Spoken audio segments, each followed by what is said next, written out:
Hello guys, ഇന്ന് ഞാൻ വന്നിട്ടുള്ളത് ഒരു ലഡുവിൻ്റെ റെസിപ്പി ആയിട്ടാണ്. അതിനായി ഒരു ബൗളിൽ 1/2 കപ്പ് കടലമാവ് എടുക്കുക.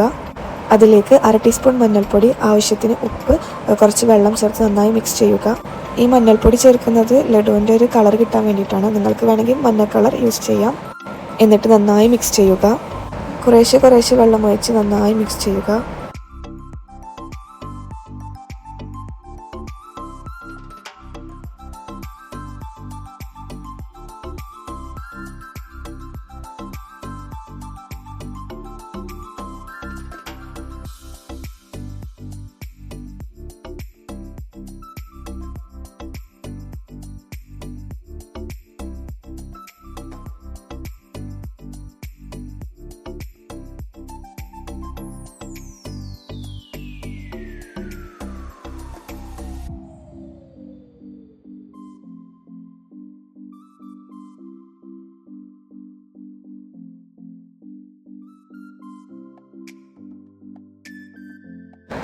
ഈ ഒരു കൺസിസ്റ്റൻസിയാണ് നമുക്ക് കിട്ടേണ്ടത്. അടുത്തതായി നമുക്ക് ബൂന്തി ഉണ്ടാക്കാം. ഈ കടലമാവിനെയാണ് നമ്മൾ ബൂന്തി എന്ന് പറയുന്നത്. ബൂന്തി ഉണ്ടാക്കാൻ ഇങ്ങനെ ഹോൾസുള്ള അപ്പക്കുഴിയാണ് എടുക്കുന്നത്. അതിലേക്ക് ഈ മാവ് ഒഴിച്ച് കൊടുക്കാം. എന്നിട്ടിങ്ങനെ ചുറ്റിച്ചെടുക്കണം. അങ്ങനെ ചുറ്റിച്ചെടുത്തില്ലെങ്കിൽ അതൊരു സ്ഥലത്ത് തന്നെ കട്ട പിടിച്ച് കൂടാൻ ചാൻസ് ഉണ്ട്. അതുകൊണ്ട് ഇങ്ങനെ ചുറ്റിച്ചെടുക്കണം. ഈ ബൂന്തി അങ്ങനെ ഫ്രൈ ആവാൻ പാടില്ല. കൂടുതൽ ഫ്രൈ ആയാൽ ലഡുവിന് സോഫ്റ്റ് കുറവായിരിക്കും. അതുകൊണ്ട് മാവ് ഒഴിച്ച് ഒരു 30 സെക്കൻഡൊക്കെ ആകുമ്പോഴത്തേക്കും നമ്മളത് കോരിയെടുക്കണം.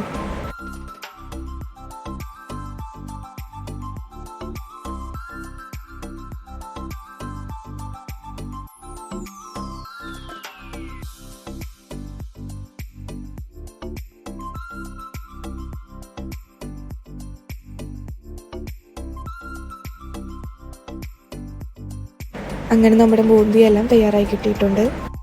അടുത്തതായി ഈ ബൂന്തി ഒന്ന് ക്രഷ് ചെയ്തിട്ടെടുക്കാം. അതിലേക്ക് ഒരു 3 ഏലക്ക, 2 ഗ്രാമ്പൂ ചേർത്ത് കൊടുക്കാം. ഇത് ചേർത്ത് കൊടുത്താൽ ലഡുവിനൊരു പ്രത്യേക സ്മെല്ലും ടേസ്റ്റുമായിരിക്കും. എന്നിട്ടൊന്ന് പൊടിച്ചെടുക്കാം.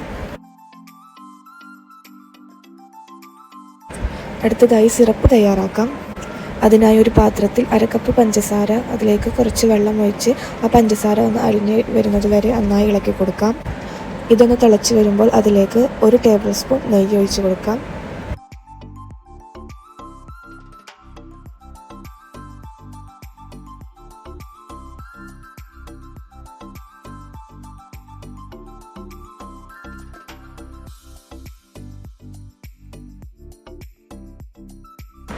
നമ്മുടെ സിറപ്പ് ഇവിടെ റെഡി ആയിട്ടുണ്ട്.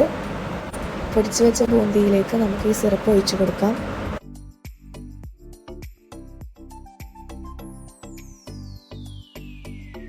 എന്നിട്ട് നന്നായി ഒന്ന് ഇളക്കി കൊടുക്കാം. ആ പഞ്ചസാര സിറപ്പ് നന്നായി ബൂന്തിയിലേക്ക് പിടിക്കണ വരെ നന്നായി ഇളക്കി കൊടുക്കാം.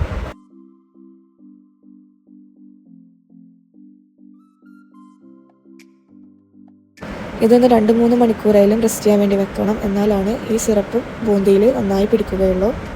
ലഡുവിൻ്റെ മിക്സ് ഇവിടെ റെഡിയായി കിട്ടിയിട്ടുണ്ട്. അതിലേക്ക് ഫ്രൈ ചെയ്ത് വെച്ച ഉണക്കമുന്തിരി കൂടി ഇട്ട് കൊടുക്കാം. എന്നിട്ട് നന്നായി ഇളക്കിയതിന് ശേഷം നമുക്ക് ലഡുവിൻ്റെ ഷേപ്പിലേക്ക് മാറ്റാം.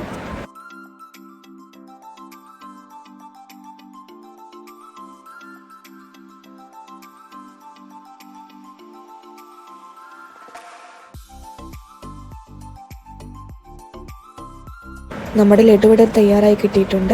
വളരെ എളുപ്പത്തിൽ തയ്യാറാക്കാൻ പറ്റിയ റെസിപ്പിയാണ്. വളരെ ടേസ്റ്റി ആയിട്ടുള്ള റെസിപ്പിയാണ്. എല്ലാവരും ഒന്ന് ട്രൈ ചെയ്ത് നോക്കുക. സബ്സ്ക്രൈബ് ചെയ്ത് സപ്പോർട്ട് ചെയ്യുക.